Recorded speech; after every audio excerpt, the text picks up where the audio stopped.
m'appelle Eric Zander, je suis belge, je suis marié, j'ai 3 enfants, 2 sont mariés et j'ai une petite fille, une deuxième en route, donc je suis grand-père. Depuis le début de mon ministère, je suis engagé dans l'implantation d'églises en Belgique. Et depuis le début, j'ai toujours eu le souci de l'inculturation, c'est-à-dire d'amener l'évangile à mes contemporains dans leur langage. Ça fait donc maintenant une 30aine d'années que je suis dans l'implantation d'églises avec la mission évangélique belge qui maintenant s'appelle Via Nova. J'ai servi pendant tout un temps comme directeur dans cette mission.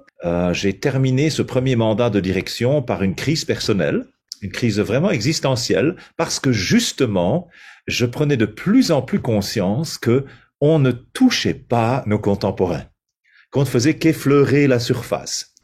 Et on n'avait pas un impact dans ce monde. Le monde pouvait très bien se passer de nous, ça n'allait pas changer grand-chose. Je sais bien que par rapport à l'évangile, on peut pas dire ça, mais pour le monde, ça changeait pas grand-chose. Et puis aussi, j'ai aussi beaucoup souffert de voir à l'intérieur de nos églises faire tellement d'efforts, tellement de prédications, tellement d'études bibliques, et de voir relativement peu de changements dans le caractère des chrétiens. C'est-à-dire dans le niveau d'engagement comme disciple de Jésus, la consécration, quoi. Et ça m'a amené vraiment au bout de moi-même, au bout de moi-même. Donc j'ai tout arrêté, tout laissé tomber. Le Seigneur m'a rappelé à lui d'une certaine manière. Et donc j'ai redémarré par une nouvelle formation, un master en théologie, mais centré sur cette réflexion. C'est quoi le ministère, l'évangile dans cette société contemporaine? J'ai donc étudié cela à Londres. Et puis voilà, à partir de cela, j'ai fait différentes expérimentations et découvert de nouveaux modèles, une nouvelle manière de vivre la foi dans ce monde, une nouvelle manière de vivre l'Église qui est en fait une vieille manière, hein, mais un peu une redécouverte des fondamentaux de ce que c'est être un disciple de Jésus aujourd'hui, de ce que c'est être Église aujourd'hui. Et donc expérimenter dans différents cadres communautaires, démarrer plusieurs nouvelles communautés. Et puis maintenant, depuis quelques années, de nouveau, cette mission m'a demandé, la mission évangélique belge, de revenir un peu dans son leadership pour accompagner une mutation complète de cette mission, qui maintenant a changé de nom, est devenue Via Nova, mais bien plus, c'est vraiment Via Nova, une nouvelle voie. Et donc, à partir de là maintenant, nous développons de plus en plus de nouvelles communautés sur ces modèles nouveaux.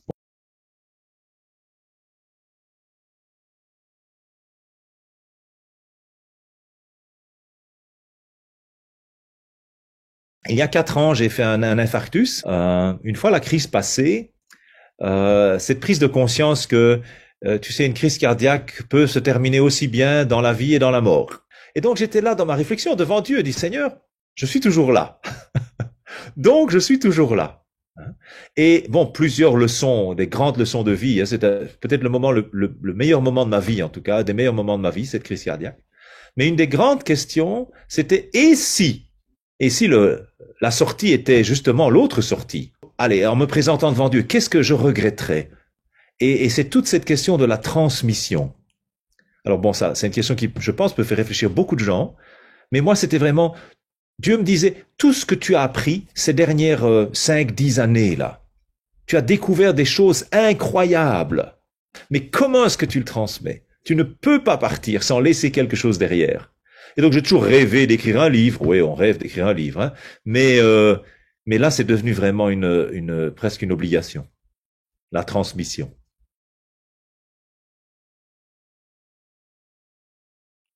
Je crois qu'une des fragilités, c'est que on s'est construit sur les vestiges d'une religion chrétienne plutôt centrale dans notre culture occidentale. Alors, je sais bien, comme évangélique, on va dire, ah non, ça c'est l'Église catholique, c'est pas nous. Mais quelque part, on s'est un peu construit sur ce modèle-là. On s'est construit sur une culture qui était centrée sur le christianisme, ou on pourrait dire plutôt la chrétienté. On a construit notre fonctionnement, surtout notre rapport au monde, hein, surtout, mais pas que, hein, sur ce modèle-là. C'est-à-dire, c'est un modèle principalement centralisateur, centralisé, et donc par définition attractionnel. Nous aussi, le dimanche, on va à l'église. Et en soi, c'est une expression qui n'a pas de sens. On ne va pas à l'église. Personne ne va à l'église, quoi. On est l'église, on emmène l'église avec soi quand on se rassemble. Enfin, on le sait tout ça, hein. Je vais pas prêcher là-dessus. Mais quand même, c'est devenu, je pense, une grande fragilité. On a construit notre identité, notre rapport au monde et même nos relations interpersonnelles dans l'église, hein, autour de cette notion fondamentalement institutionnelle finalement. Même si on n'aime pas dire qu'on a des traditions et tout ça chez les évangéliques, on est quand même fortement là-dessus, si bien que on est présent et en même temps on est absent dans ce monde. Alors on est par exemple église locale, mais on n'est pas local. On a un bâtiment quelque part, mais on n'est pas. Et d'ailleurs, souvent, la plupart des gens, dans beaucoup d'églises locales, ne viennent même pas de la localité, de quartier. Ils viennent de plus loin. Donc, on est centralisateur, on est attractionnel, et ça, c'est une fragilité. Par exemple, pendant cette période de pandémie, chez nous, peut-être, je pense en France aussi, quand pendant tout un temps, on n'a pas pu utiliser nos locaux, tout à coup, c'est quoi notre identité? On ne sait plus très bien. Alors, il a fallu quelques semaines et puis tout le monde a découvert Zoom. Hein, et donc, finalement, on s'est dit, on pourrait avoir une sorte de local, mais sur Zoom. Et beaucoup d'églises, finalement, ont cherché à reproduire le même schéma, donc centralisateur, attractionnel, mais en ligne. L'autre fragilité, je pense, c'est qu'avec cette approche plutôt institutionnelle ou cette construction de type institutionnel, on est plus un groupe mécanique assemblé qu'une famille. On perd un peu, et quelquefois beaucoup, hein, cette primauté des relations. La primauté à la relation, au-dessus de la structure, du système, des programmes, de l'organisation, et c'est nécessaire, hein, mais les relations. Et dans un temps où on ne peut pas se retrouver, c'est-à-dire on ne peut pas organiser une rencontre, hein, un programme, comme un temps de pandémie, on a tous connu ça. Hein. Qu'est-ce qui nous reste? Je connais beaucoup d'églises qui se sont trouvées complètement perdues. Alors qu'une église ou une communauté qui est construite sur les relations, elle va se retrouver. Hein. Par exemple, une certaine communauté a découvert qu'on ne pouvait plus se réunir en communauté, mais on pouvait aller balader par groupe de 4. Alors on s'est baladé des dizaines et des centaines et des milliers de kilomètres à 4, mais pas et toujours 4 différentes personnes. Et donc les gens se sont retrouvés parce que c'est les relations qui priment. Je pense donc voilà quelques fragilités. Je pense qu'il y en a d'autres, mais peut-être on peut souligner ces deux-là. L'éditeur ou un ami éditeur a choisi ce titre d'un chapitre. Et je trouve que c'est vraiment intéressant. C'est plutôt la notion de la conversion à l'autre. Bien sûr, quand on emploie le mot conversion, entre nous, c'est presque un mot magique. Hein. Ça fait partie de notre vocabulaire chrétien évangélique. Il y a quelques mots comme ça quand on le cite. Waouh, il y a comme des petites étoiles tout autour là. Hein. Conversion. Hein. Il s'est converti. Hein. Et bien sûr, évidemment, on sait que il est absolument nécessaire de réorienter sa vie vers Dieu en Christ. Sinon, il n'y a aucun espoir pour la vie présente et la vie à venir. Ça, on est bien d'accord là-dessus. Hein. Le problème, c'est que cette réorientation vers Dieu fait que finalement, on se réoriente aussi les uns vers les autres en vase clos. Et qu'on n'a plus l'orientation vers l'autre, celui du dehors. Hein, un peu à l'image de, c'est cet exemple que je cite dans mon livre de Pierre, hein, sur le toit en terrasse, là. On connaît tous cet épisode quand Dieu lui amène sur cette nappe tous ces animaux impurs, mangent, etc. Il est tellement pris dans son monde qu'il ne peut pas envisager autre chose, notamment les non-juifs, hein, dans son cas. Et il faut vraiment que Dieu lui fasse violence, et c'est pour lui, dans un sens, une deuxième conversion. Une sorte de conversion à l'envers, non plus une conversion vers Dieu en Jésus, mais vers l'extérieur, c'est-à-dire vers l'autre. Et quand Pierre arrive chez Corneille, je comprends maintenant que Dieu ne fait pas de favoritisme. On a besoin de cette deuxième conversion qui qui m'oriente vers l'autre pour ce qu'il est.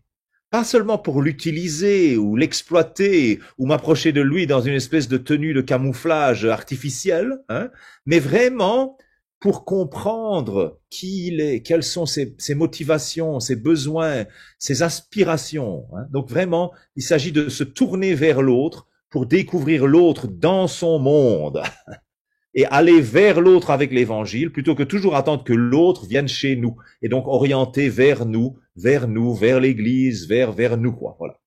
C'est dans ce sens, cette espèce de conversion à l'envers ou cette deuxième conversion. Le corps. C'est vraiment la métaphore ultime de l'ecclésia, de la communauté des disciples, des croyants, hein. Et notamment, là où je le souligne particulièrement, c'est dans sa dimension participative. En fait, les réformateurs brandiraient le sacerdoce universel des croyants, évidemment. Hein. Alors c'est passionnant quand même de se questionner hein, sur le sacerdoce universel des croyants, qui est vraiment nos fondements de la réforme. Hein. Où est-ce qu'on en est avec le sacerdoce universel? Et je pense que le corps, la métaphore du corps, c'est vraiment la métaphore ultime du sacerdoce universel. C'est-à-dire où chacun a un rôle à jouer. Un rôle utile, indispensable à jouer. Sans chacun des membres, le corps est handicapé, hein, atrophié. Alors qu'on a quand même souvent, et bon, ça voilà, c'est une des autres fragilités qu'on pourrait encore souligner, hein, une espèce de professionnalisation ou spécialisation de l'Église. Alors bien sûr, on pense au leadership, qu'on les appelle les anciens, les prêtres ou peu importe, mais aussi dans toutes sortes de rôles. Hein. On va vers de plus en plus de spécialisation, de mise à part, de professionnalisation et de moins en moins vers une participation de chacun. Et ça va même plus loin, je pense que le Nouveau Testament et l'image du corps, je pense, souligne aussi une réciprocité dans la participation. Donc c'est pas, on participe tous vers un centre, mais chacun dans tous les sens. Chaque membre, en fait, permet aux autres de grandir. Et chacun a besoin des autres pour grandir, hein. Est-ce que je peux dire au pied, je n'ai pas besoin de toi? Donc, on a besoin les uns des autres dans les deux sens. Voilà. Et on n'est pas dans un rapport moi et Dieu. Et puis alors, le leader et moi, quoi, hein. Ou le leader et nous.